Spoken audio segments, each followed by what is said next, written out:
Play ఆఫ్కు RCB Hyderabad విజయంతో గుజరాత్కు కూడా play offs berth ఖరారైందని కూడా మరి ప్రచురించారు. ఇక రోడ్లపై నమాజులు వద్దు, ముస్లింలు జనాభా నియంత్రించుకోవాలి, యూపీ సీఎం యోగి ఆదిత్యనాథ్ తెలిపారు. మనందరికీ తెలుసు, యోగి ఆదిత్యనాథ్ ఒక ఫైర్ బ్రాండ్గా మరి యూపీలో ఉన్న సంగతి మనకి తెలుసు. ఆయన ఏ మాట మాట్లాడినా కూడా ఒక సంచలనమయ్యే నిర్ణయం తీసుకుంటారనేది మనకు తెలుసు. రోడ్లపై నమాజ్ చేసే ముస్లింలకు ఉత్తరప్రదేశ్ ముఖ్యమంత్రి యోగి ఆదిత్యనాథ్ హెచ్చరికలు జారీ చేశారు. రోడ్లపై నమాజ్ చేయకుండా సంయమనం పాటించాలని, అలాగే చట్టం అందరికీ సమానమైన లక్నోలో సోమవారం నాడు జరిగిన కార్యక్రమంలో పేర్కొన్నారు. రోడ్లనేవి ప్రజల రాకపోకల కోసం వారి అసౌకర్యం కలిగిస్తే వారికి ఊరుకోం. ముస్లింలు జనాభాను నియంత్రించుకోవాలన్నారు. ఉత్తరప్రదేశ్లోని రోడ్లపై నమాజులు చేయరా అని తరచూ కొందరు నన్ను అడుగుతుంటారు. అలాంటివి ఇక్కడ ఉండవని చెప్తుంటాను. కావాలంటే వెళ్ళి చూసుకోమంటాను. రోడ్లు అనేవి ప్రజా రవాణా కోసం. ఎవరైనా రోడ్ల కూడలి వద్దకు వచ్చి ట్రాఫిక్కు దిగ్బంధం కలిగించవచ్చా? ప్రజా రవాణాకు అంతరాయం కలిగించే హక్కు వారికి ఎవరిచ్చారు? మరికొందరు అడుగుతుంటారు, తాము ఎక్కువ మంది ఉన్నప్పుడు ఇలా నమాజ్ చేయకుండా ఉండటం సాధ్యం కాదు కదా అంటారు. దానికి మా సమాధానం ఒకటే, మసీదుల్లో షిఫ్ట్ల ప్రకారం నమాజ్ చేసుకోండి. ఇంట్లో జాగా లేకుంటే దానికి తగ్గట్టుగా జనాభా ఉండేలా చూసుకోండి. జనాభాను పెంచుకోమాకండి. చట్టం అందరికీ సమానమే, ప్రభుత్వ నిబంధనలు కూడా చట్టంతో సమానమని యోగి వ్యాఖ్యానించారు. ఇందుకు సంబంధించిన వీడియో సామాజిక మాధ్యమ ఎక్స్లో ఆయన పోస్ట్ చేయడం అయితే జరిగింది. ఓవరాల్గా ఏంటంటే, రోడ్లపై మీరు నమాజ్ చేయాల్సిన అవసరం లేదు. మీ మసీదుల్లో కావాలంటే షిఫ్ట్ వారీగా చేసుకోండి. రోడ్లు అనేవి ప్రజల సౌకర్యార్థం, రవాణా సౌకర్యార్థం ఏర్పాటు చేసి మీరు నమాజ్ చేసుకునే స్థలాలు కావాలి అని చెప్పి యోగి ఆదిత్యనాథ్ చెప్పడం అయితే జరిగింది. మరి హితవు కూడా పలికారు. మీరు ఎక్కువ జనాభాను పెంచుకోమాకని, నియంత్రించుకోండి అని కూడా ఆయన హితవు పలకడం అయితే జరిగింది. ఇక తదుపరి ఇన్స్టాగ్రామ్ రీల్స్తో సీఎం అయ్యారు. విజయ్పై స్టాలిన్ సెటైర్లు వేశారు.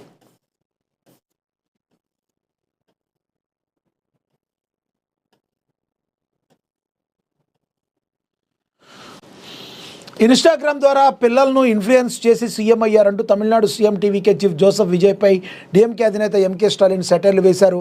తంజావూరులోని ఓ వివాహ రిసెప్షన్లో పాల్గొన్న ఆయన, విజయ్ పార్టీకి సరైన పోలింగ్ బూత్ ఏజెంట్లు కూడా లేరు, కానీ ఇన్స్టాగ్రామ్ ద్వారా పిల్లలను ప్రభావితం చేసి సీఎం అయ్యారని వ్యాఖ్యానించారు. సమాజంపై సోషల్ మీడియా ఎంతటి ప్రభావం చూపుతుందో అంచనా వేయడంలో తాము విఫలమైనట్లుగా ఈ వ్యాఖ్యల ద్వారా మాజీ సీఎం అంగీకరించారు. సోషల్ మీడియాను, ఇన్స్టాగ్రామ్ను ఉపయోగించి పిల్లల ద్వారా వారి తల్లులు, అమ్మానాన్నమ్మలను, పెద్దలను ప్రభావితం చేసేలా ప్రచారం చేయించారు. దాన్ని గమనించడంలో మేము విఫలమయ్యామని డీఎంకే అధినేత స్టాలిన్ వ్యాఖ్యానించారు. ఇకపై ఇలాంటి చర్యలు తిప్పికొట్టేందుకు పార్టీ కొత్త వ్యూహాలను రూపొందిస్తుందని ఆయన చెప్పుకొచ్చారు. మీరు ఇన్స్టాగ్రామ్లో చేశారనో ఇంకోటనో కాదు, ప్రజలు స్పష్టమైన మార్పు కోరుకున్నారు. స్టాలిన్ గారు స్పష్టమైన మార్పు కోరుకున్నారు కాబట్టే మిమ్మల్ని కాదని, అన్నా డీఎంకేని కాదని ఎన్నో సంవత్సరాలుగా మీ కబంధ హస్తాల్లో తమిళ ప్రజలు నలిగిపోతూ విపరీతమైన వ్యతిరేకతతో, మీ పార్టీ మీద వ్యతిరేకతతో టీవీకేకి ఓటు వేశారు. అంతేగాని ఏదో ఇన్ఫ్లుయెన్సర్స్ ద్వారానో సోషల్ మీడియాలోనో ఆ లెక్కొస్తే, సోషల్ మీడియా తెలిస్తే మీ ఉదయనిధి స్టాలిన్ మీ అబ్బాయి ఏదైతే ఉందో సనాతన ధర్మం అనేది ఒక కరోనా వైరస్తో పోల్చిన పాపానికి మీరు ఈ రోజున మరి అడ్రస్ గలంత్ అయిందని కూడా ఎక్కువ మంది విశ్లేషకులు కూడా అభిప్రాయపడుతున్నారు. బుద్ధి జ్ఞానం తెచ్చుకొని మరి సరిగ్గా ప్రవర్తిస్తే మీరు గెలుపు వైపుకి వెళ్తారు. కానీ లేదంటే మరి ఎలా గెలిచారు, పిల్లల్ని ఇన్ఫ్లుయెన్స్ చేశారు, మీకు చేత కాలేదని ఒప్పుకోండి. మీకు చేత కాలేదు, ప్రజలు మిమ్మల్ని తిరస్కరించారు, మీ భావాలను తిరస్కరించారు, కాబట్టి ప్రజలు మీకు ఈ యొక్క గుణపాఠం చెప్పారు అని చెప్పి విశ్లేషకులు అభిప్రాయపడుతున్నారు. మరి టీవీకే విజయ్ యొక్క దాన్ని తక్కువ చేసే ప్రయత్నం మానుకుని మరి మీ హుందాతనాన్ని పెంచుకోండి అని చెప్పి మరి హితవు పలకడం అయితే జరుగుతుంది అందరూ. ఇక విజయ్కి మద్దతు ఇచ్చాక కూడా నాకు సీఎం పదవి ఆఫర్ చేశారు, నన్ను సీఎం పళనిస్వామిని డిప్యూటీ సీఎం చేయాలన్నారు. వీసీకే చీఫ్ తిరుమలం సంచలన వ్యాఖ్యలు చేశారు.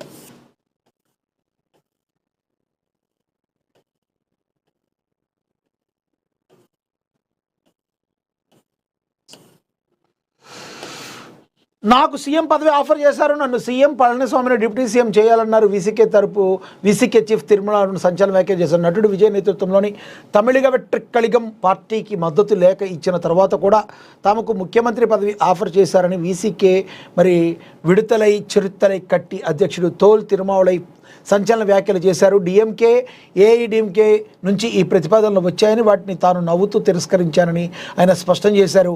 ఓ జాతీయ మీడియా సంస్థతో ప్రత్యేకంగా మాట్లాడిన తిరుమావళవన్ తమిళనాడు రాజకీయాల్లో తెర వెనుక జరిగిన ఆసక్తికర పరిణామాలను వివరించారు. టీవీకేకు మద్దతు ప్రకటించిన తర్వాత కూడా తనకు సీఎం పదవిని ఆఫర్ చేశారని, మద్దతు ఉపసంహరించుకోవాలని మీడియాతో మాట్లాడొద్దని కూడా సూచించారని తెలిపారు. అంతకుముందు ఎడప్పాడి పళనిస్వామి సీఎం చేసేందుకు డిఎం ప్రతిపాదించగా తాము వామపక్షాలు వ్యతిరేకించామన్నారు. ఆ తర్వాత తనను సీఎం పళనిస్వామి డిప్యూటీ సీఎంగా చేస్తామంటూ మరో ప్రతిపాదన వచ్చింది. తమిళనాడులో ఇలాంటివి జరగవని చెప్పి ఆ ఆఫర్ను నవ్వేసి కొట్టిపారేశారని వివరించారు. ఇటీవల జరిగిన ఎన్నికల్లో విజయ్ పార్టీ అతిపెద్ద పార్టీగా అవతరించిన ప్రభుత్వ ఏర్పాటుకు అవసరమైన మెజార్టీ కొద్ది దూరంలో నిలిచిపోయింది. ఈ నేపథ్యంలో డిఎంకేలు తెర వెనుక చర్చలు జరిపినట్లుగా తిరుమావళవన్ వ్యాఖ్యలు ధృవీకరిస్తున్నాయి. జరిగిందైతే ఏదైతే జరిగింది, కానీ మరి మీరు ఒక మంచి పని అయితే చేశారు. ఎందుకంటే ప్రజలు కోరుకున్నారు విజయ్ సీఎం అవ్వాలి, విజయ్ పార్టీకి అవకాశం ఇవ్వాలని. దాన్ని ఏదో 5 సీట్లు 10 సీట్ల తేడాతో కొట్టిపారేసి మీరు గానా నిజంగా దాన్ని యాక్సెప్ట్ చేస్తుంటే జనాల్లో మీ క్రెడిబిలిటీ పోయేది. కాబట్టి మీరు చాలా మంచి పని చేశారు అని చెప్పి మరి అందరూ కూడా ఆయన్ని మెచ్చుకోవడం అయితే జరుగుతుంది. ఇక తదుపరి చూసుకుంటే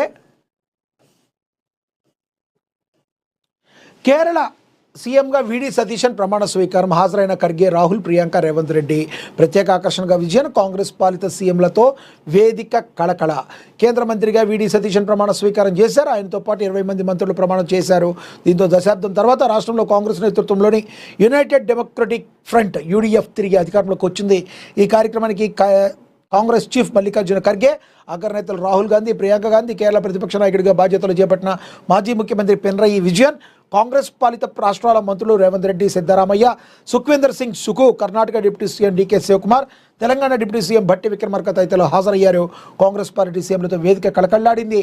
తెలంగాణ సీఎం రేవంత్ రెడ్డి ఇందులో ప్రత్యేక ఆకర్షణగా మారారు. ఓటమి పాలైన విజయన్ సతీశన్ ఆహ్వానంతో కార్యక్రమానికి రావడం అయితే జరిగింది.